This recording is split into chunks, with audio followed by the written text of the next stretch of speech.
But this time there is no warning splash, no distant thunder rolling toward him.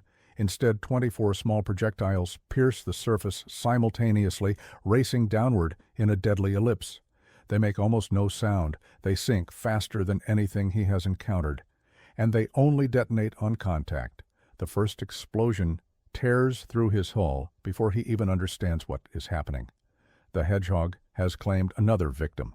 If you find these untold stories of the Second World War fascinating, take a moment to subscribe to this channel and leave a comment telling us where you are watching from today. The story of how this weapon came to exist begins not with a flash of genius, but with a cascade of failures. For years, the depth charge had been the primary tool of anti-submarine warfare, and for years, it had proven frustratingly inadequate. The mathematics of the problem were brutally simple. A depth charge was dropped from the stern of a ship. It sank at a predictable rate. It exploded at a preset depth. But the submarine being hunted was not stationary. From the moment a destroyer lost sonar contact, which happened as the ship passed directly over the submarine's position, the target had precious seconds to maneuver. In those seconds, an experienced U-boat commander could change depth, alter course, increase or decrease speed. The depth charge patterns, no matter how well calculated, were falling on water where the submarine had been, not where it was. The numbers were damning. In 1940, despite thousands of depth charges expended, the kill rate against submarines was appallingly low. Analysts at the Royal Navy's Western Approaches Command calculated that only about 1 in every 200 attacks resulted in a confirmed kill. Some estimates were even more pessimistic. The Germans knew this. U-boat commanders shared tactics for surviving depth charge runs. They called it playing dead, when they would cut engines, drift silently, and let the explosions thunder harmlessly in the water around them. The psychological terror was real, certainly. The stress on crews was immense. But too many submarines were escaping, limping back to French ports for repairs, and returning weeks later to continue their deadly work. The fundamental problem was what the British called the dead time, that critical window when the attacking vessel lost contact with its target. ASDIC, the early sonar system, projected sound waves forward and downward from a ship's hull. It could detect a submarine ahead with reasonable accuracy, but as the ship closed the distance, the beam passed over the target. In those final moments, sometimes a full minute or more, the submarine vanished from detection. The escort captain was essentially blind, forced to estimate where the enemy might have moved, forced to drop depth charges on a guess. And guessing against a skilled opponent in three-dimensional space was a losing proposition. Scientists and naval officers alike recognized this deficiency early in the war.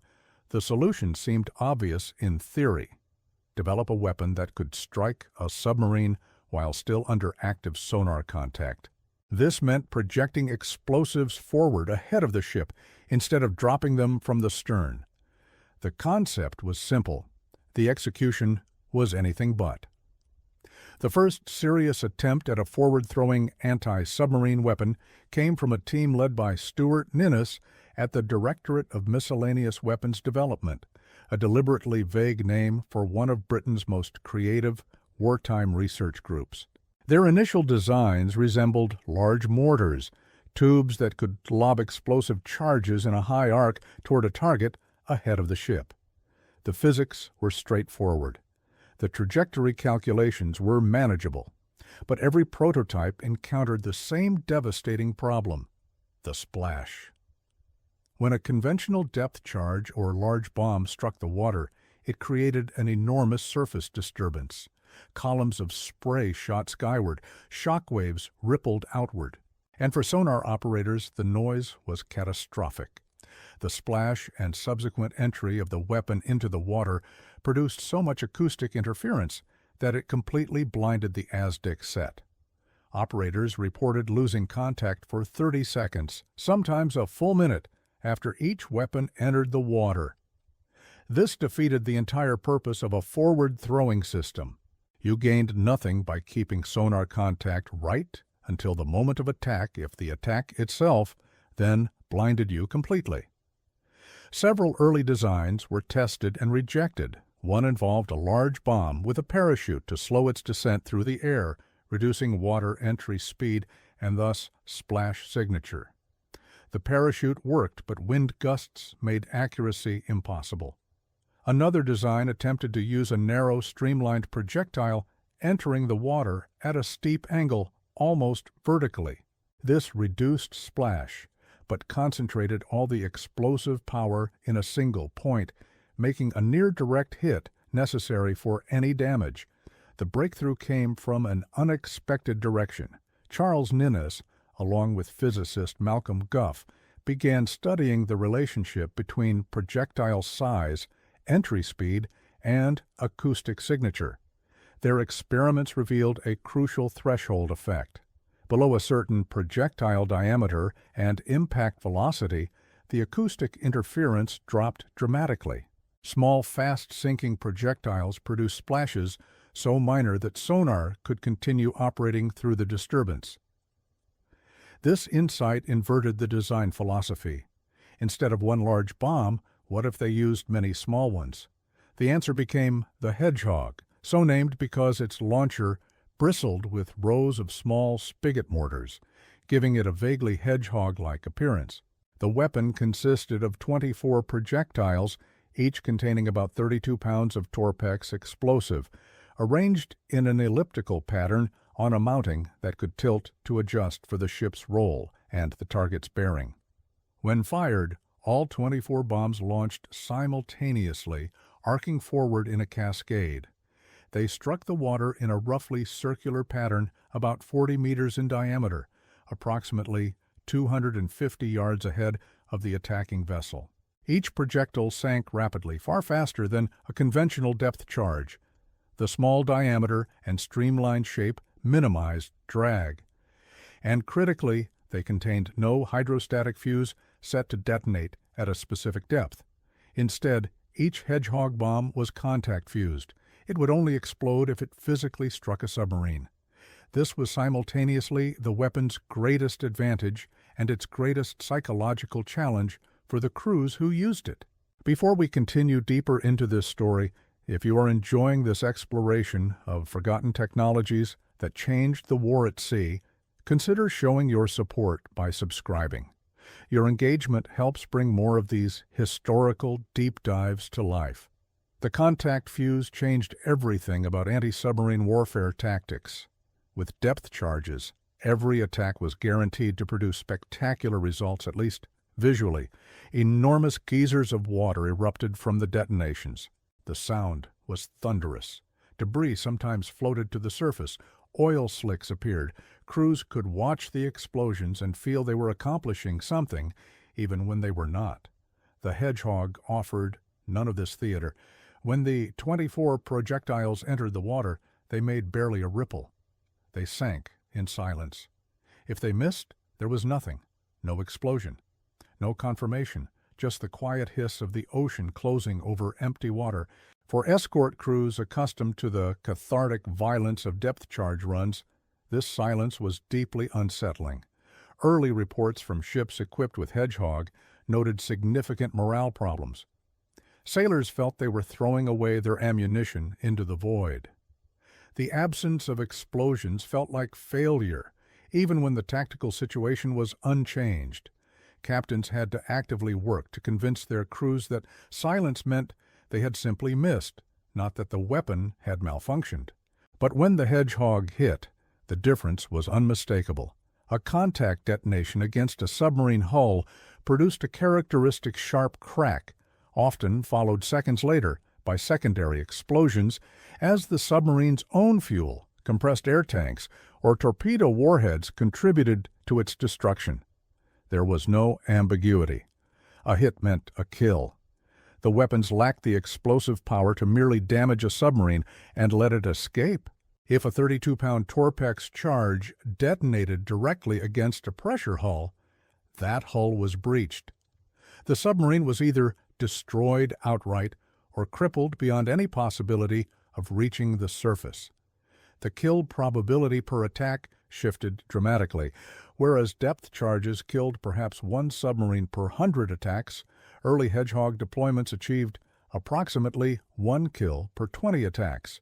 Some studies showed even better performance, up to 5% kill probability per salvo. This was revolutionary. For the first time, escort commanders had a weapon that rewarded accuracy with certainty. If your sonar plot was good, if your approach was steady, if your timing was correct, you would know within seconds whether you had succeeded. The tactical implications rippled outward. With depth charges, there was always doubt. A submarine might be damaged, might be playing dead, might have slipped away during the blind time. Escort captains often lingered for hours after an attack, searching for evidence of a kill, dropping additional depth charges on any suspicious contact. This burned time and fuel, diverted ships from convoy protection, and gave other submarines opportunities to attack. With Hedgehog, the feedback was instant. A hit was conclusive. A miss was equally conclusive. Either way, the escort knew immediately whether to press the attack or return to screening duty. The weapon entered service in late 1942, initially fitted to a small number of destroyers and corvettes. Its existence was closely guarded, unlike depth charges, which produced visible explosions that any nearby vessel could observe. Hedgehog attacks were nearly invisible from a distance. A ship would make a run, fire its salvo with a distinctive pneumatic thump, and then either silence or a muffled underwater crunch. Enemy submarines that escaped had little information to report. They knew they had been attacked by something new, but the nature of the weapon remained unclear. German intelligence struggled to understand what was happening. Survivors from submarines sunk by Hedgehog rarely reached the surface to be interrogated, the weapon's lethality working against intelligence gathering. When German naval analysts examined attack reports, they noticed a disturbing pattern. Submarines were being lost in circumstances where depth charge attacks should have been survivable. Boats at moderate depths, moving away from the attacker, with experienced captains making all the right evasive moves, were simply vanishing. The attackers were not expending large numbers of depth charges. They were not even making multiple runs in some cases. Single attacks, minimal munitions expended, submarine destroyed. The Germans initially attributed this to improved depth charges or to luck. They adjusted their evasion protocols, ordering captains to dive deeper, to make sharper turns, to maintain more erratic courses after losing surface contact. None of it helped against the Hedgehog because the weapon's strength lay precisely in the moment before contact was lost. The submarines were being struck while still under active sonar observation.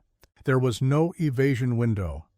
By early 1943, U-Boat Command began receiving consistent reports of a new weapon.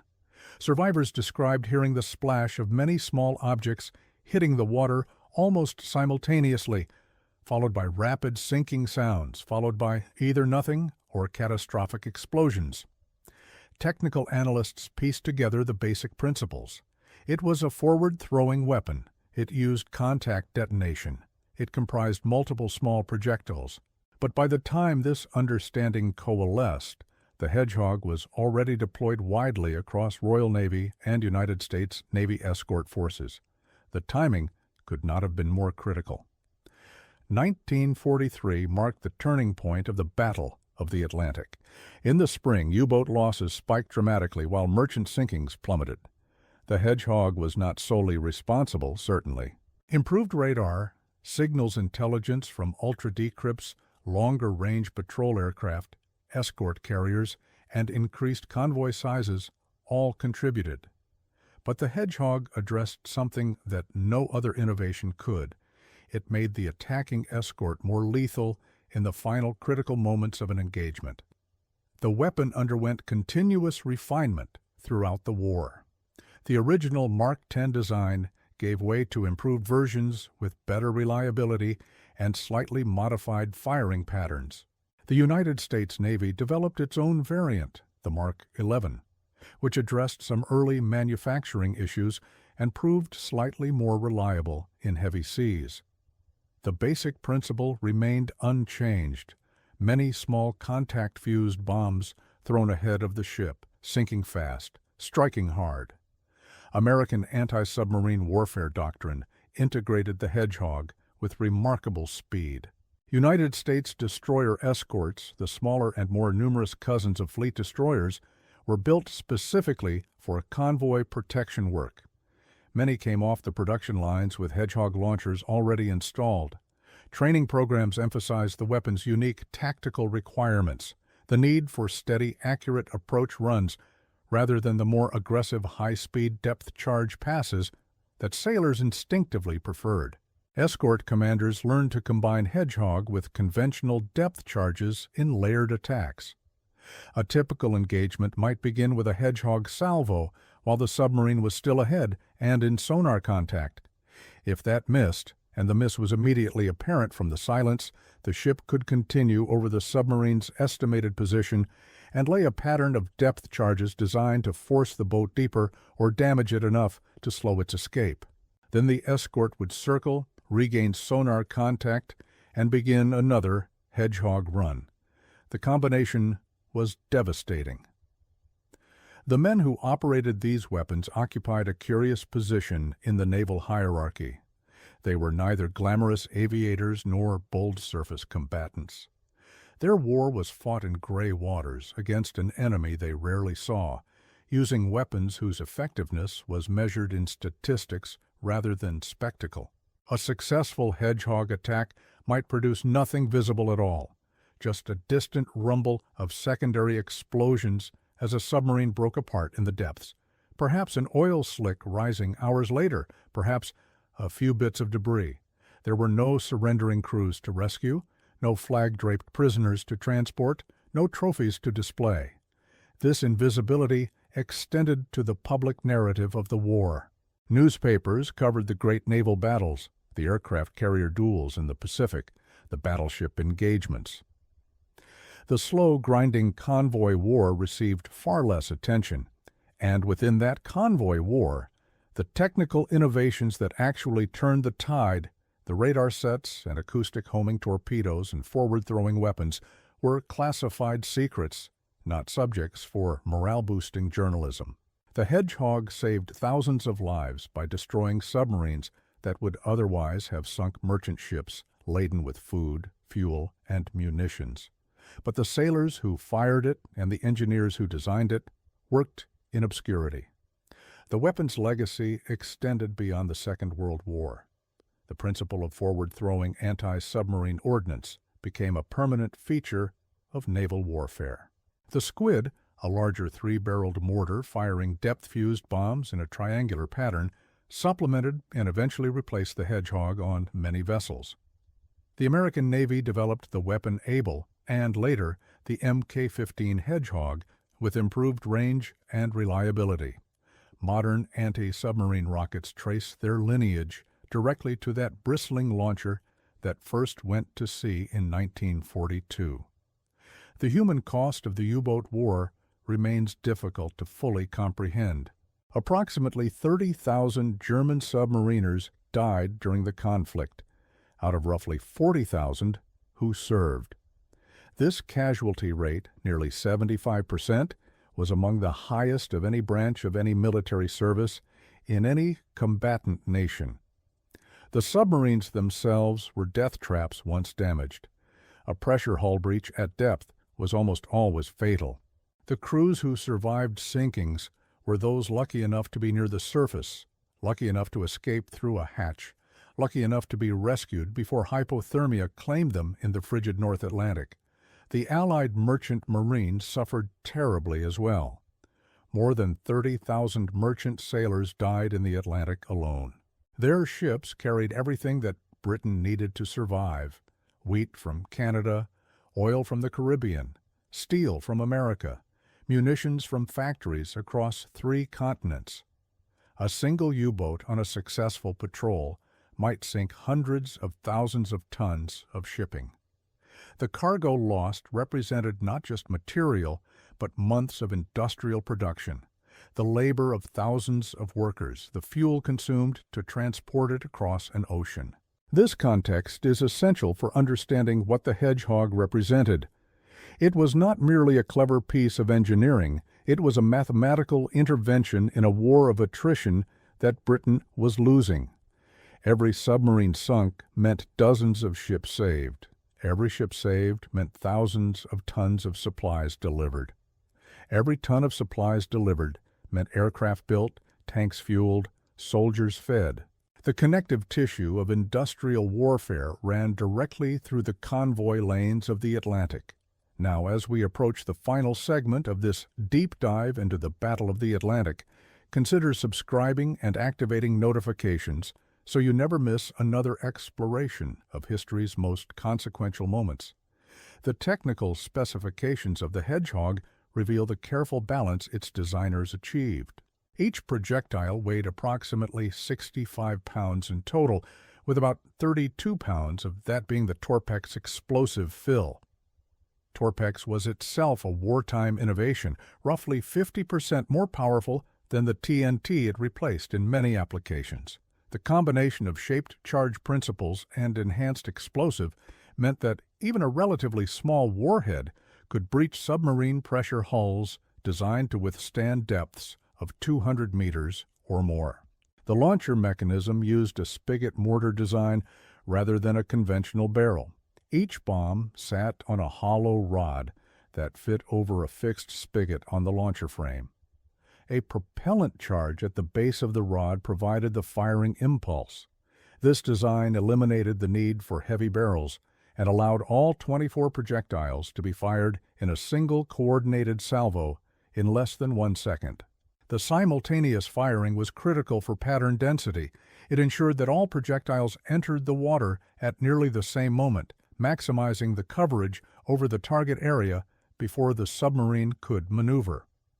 The firing mechanism was connected to the ship's gyroscope and pitch sensors, compensating automatically for roll and allowing the pattern to maintain its shape regardless of sea conditions.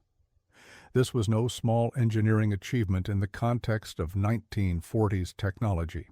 The North Atlantic was rarely calm. Escort vessels pitched and rolled constantly in the heavy swells.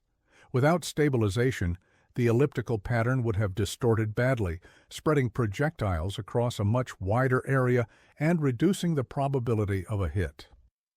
Range was approximately 250 yards ahead of the ship at the moment of impact. This gave sonar operators continuous contact throughout the attack sequence. They could watch the target on their scope, report range and bearing to the bridge, and maintain tracking right up until the moment of weapon impact. If the projectiles missed, sonar contact was generally maintained, and the captain knew immediately that another run was necessary. This feedback loop, absent in depth charge attacks, transformed the dynamics of submarine hunting.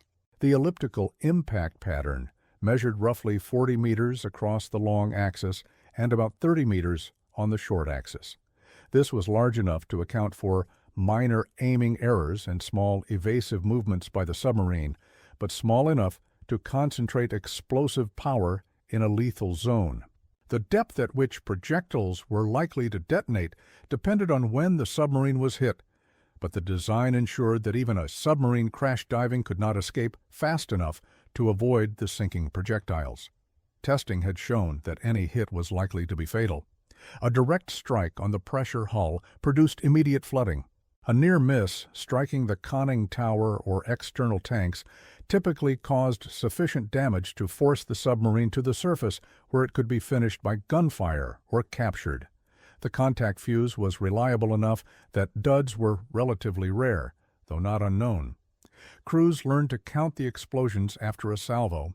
24 launches followed by fewer than 24 underwater detonations indicated some projectiles had struck the target. The weapon's introduction corresponded with broader changes in Allied anti-submarine strategy. By 1943, the Royal Navy and United States Navy had assembled enough escorts to provide dedicated hunter-killer groups separate from the close convoy screens. These groups, often centered on small escort carriers, could pursue submarine contacts for days without abandoning their protective duties. The Hedgehog was ideally suited for this aggressive hunting role. Its ammunition was smaller and lighter than depth charges, allowing ships to carry more attacks worth of ordnance.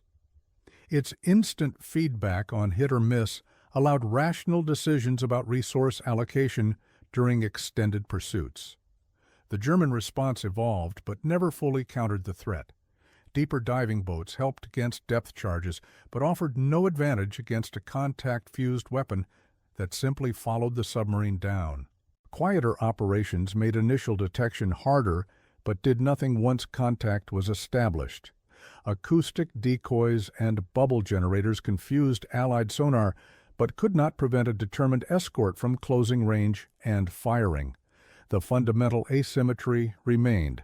The submarine needed to remain undetected to be effective, while the escort only needed to find it once. By late 1943 and into 1944, the U-boat force transitioned from offensive weapon to desperate holding action. Boats were sent out knowing that the probability of return was dropping towards zero. New crews received abbreviated training. Technological improvements like the snorkel breathing tube allowed submarines to remain submerged while running diesel engines, reducing vulnerability to aircraft detection. But against surface escorts armed with Hedgehog and improved sonar, the snorkel offered limited protection. A submarine might avoid one attack, two attacks, perhaps three. Eventually, the mathematics of probability caught up. The final 18 months of the European War saw the U-boat arm effectively neutralized. Losses exceeded replacements. Experienced crews who had survived years of combat were lost in single engagements. The tonnage of Allied shipping sunk per U-boat patrol dropped catastrophically, while the tonnage delivered rose to meet the demands of armies preparing for the invasion of France. The supply lines that had nearly snapped in 1942 hummed with activity by 1944. Historians debate the relative contributions of various factors to this reversal. Signals intelligence from Ultra allowed convoy routing that avoided known submarine concentrations. Long-range aircraft closed the black gap in mid-Atlantic, where submarines had once hunted freely. Escort carriers provided air cover even in the middle of the ocean. Improved radar detected surfaced submarines at night, denying them their primary recharging and transit method. Better training produced more effective escort crews, and weapons like the Hedgehog multiplied the lethality of each contact into an actual attack. What seems clear is that no single factor was decisive.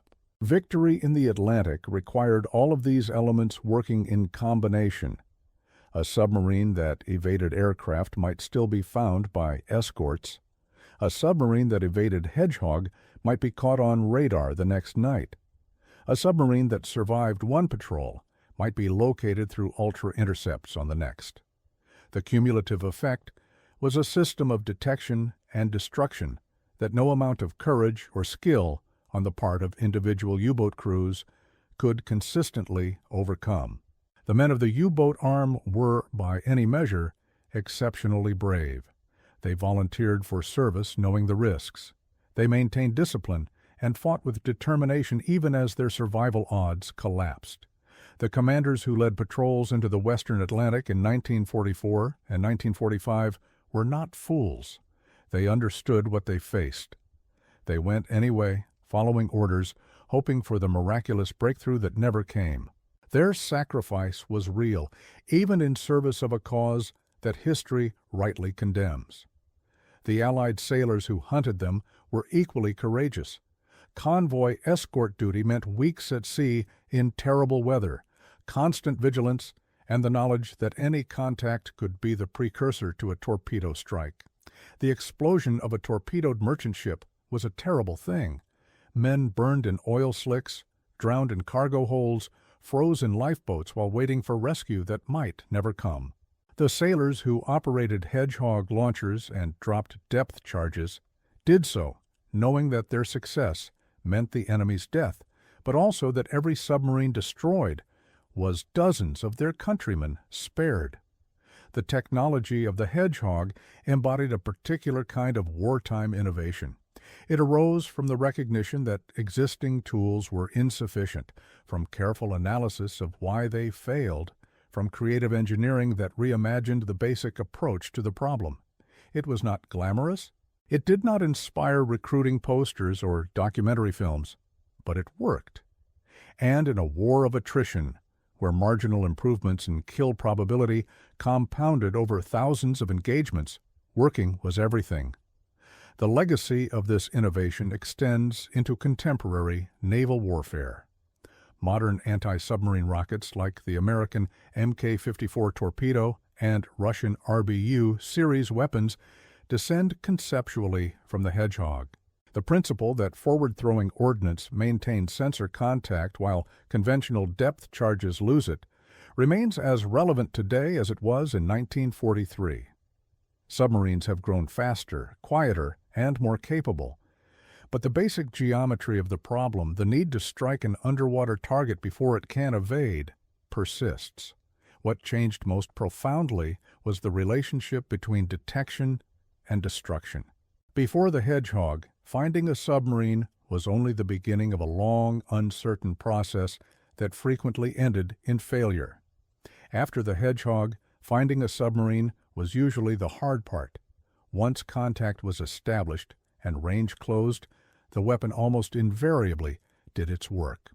This inversion of difficulty shifted the entire anti-submarine warfare enterprise toward improved detection, better sonar, better signal processing, better intelligence. If you could find them, you could kill them. The challenge became finding them. The Battle of the Atlantic was ultimately won through industrial might and technological sophistication, as much as through courage and seamanship.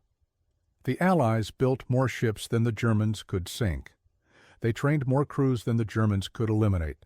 They developed better weapons, better sensors, and better tactics, faster than the Germans could counter them.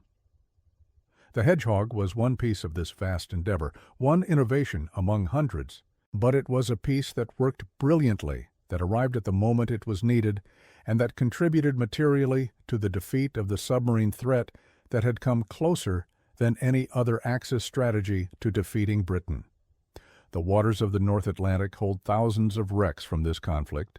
Merchant ships torpedoed while carrying grain, oil, munitions, and hope. Submarines crushed by depth charges or torn apart by Hedgehog strikes. Escorts that took torpedo hits while trying to protect their charges. The memorial services held at these empty patches of ocean acknowledge what cannot be recovered, the bodies never found, the stories never told, the lives interrupted in the cold darkness beneath the waves. What can be recovered is understanding. The story of the Hedgehog is a story about problem-solving under pressure, about engineers and scientists working to give sailors a better chance at survival, about the quiet effectiveness of tools designed to work rather than to impress. It is a story about the industrialization of warfare and the grim mathematics that determined which nations would exhaust their resources first. And it is a reminder that wars are not won by heroes alone, but by systems, by logistics, by the accumulated advantages of thousands of small decisions made correctly. The U-boat captain at the beginning of this narrative represents countless German submariners who faced the Hedgehog without understanding it. His experience, fictional in detail but representative in kind, captures something essential about the nature of technological surprise in warfare. You can be skilled, experienced, brave, and disciplined. You can execute every evasion tactic perfectly, and you can still die because your enemy has a weapon you did not know existed, operating on principles you never imagined. The submarine war was full of such asymmetries, detection advantages that shifted back and forth, countermeasures and countermeasures in endless succession. The Hedgehog was one such asymmetry, wielded effectively by the Allies during the critical months when the balance of the Atlantic campaign shifted permanently in their favor. Its bristling launcher, its silent projectiles, and its binary feedback of hit or miss embodied a new philosophy of anti-submarine warfare. No more guessing where the enemy might have gone, no more blind time. Track them, close with them, kill them while you can still see them. It was brutally elegant, and it worked. The thousands of U-boat crew members who died from Hedgehog attacks never heard the weapon that killed them coming. The small projectiles entered the water with hardly a splash. They sank fast and silent, and then there was either nothing, or there was death, instantaneous and total.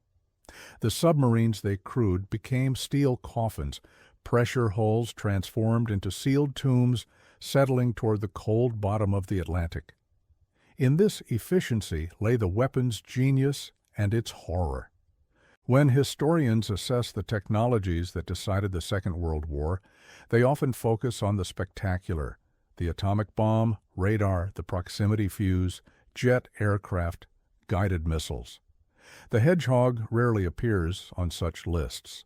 It was too specialized, too narrow in application, too invisible in its operation to capture popular imagination, but within its specific domain, it was transformative. It changed how submarines were hunted and destroyed. It contributed to breaking the back of the most dangerous naval threat the Allies faced. It saved ships, cargoes, and lives beyond counting. This is the secret depth charge that made U-boats helpless. Not a depth charge at all, technically, but a forward-throwing, contact-fused mortar system that addressed every weakness of the weapons it supplemented. It was conceived in desperation, refined through testing, deployed in secrecy, and proven in combat. The submarines that faced it never saw it coming because there was nothing to see, just 24 small splashes, a second of silence, and then oblivion. The Battle of the Atlantic lasted from the first day of the European War to the last. It claimed more lives and more tonnage than any other naval campaign in history. Its outcome was never certain until it was over.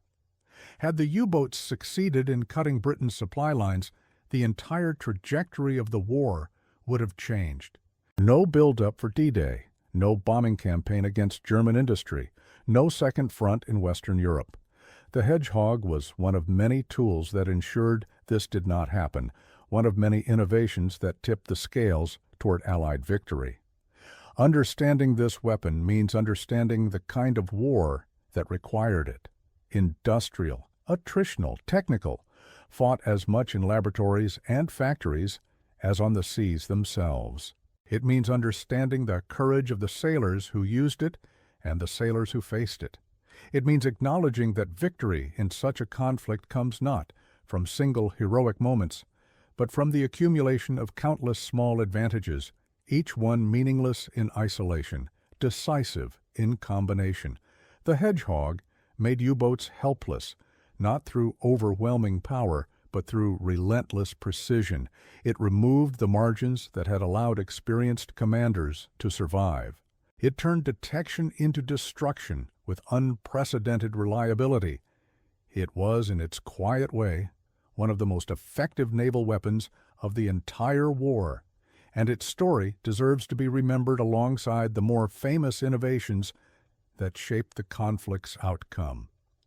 Thank you for joining this deep exploration into one of the Second World War's most consequential yet overlooked technologies.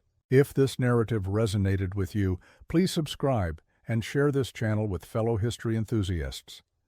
Leave a comment sharing your thoughts on the Battle of the Atlantic or other technologies from this era you would like to see covered. The next chapter of history awaits. Atlantic Waters, 1943. A U-boat captain peers through his periscope, hunting for prey. He has survived dozens of depth charge attacks before. He knows the pattern. First comes the loss of sonar contact above. Then the distant splash of canisters hitting the water. Then the agonizing wait as explosives sink toward his estimated position. He has learned to evade, to twist, to dive deeper in those precious seconds between detection and detonation.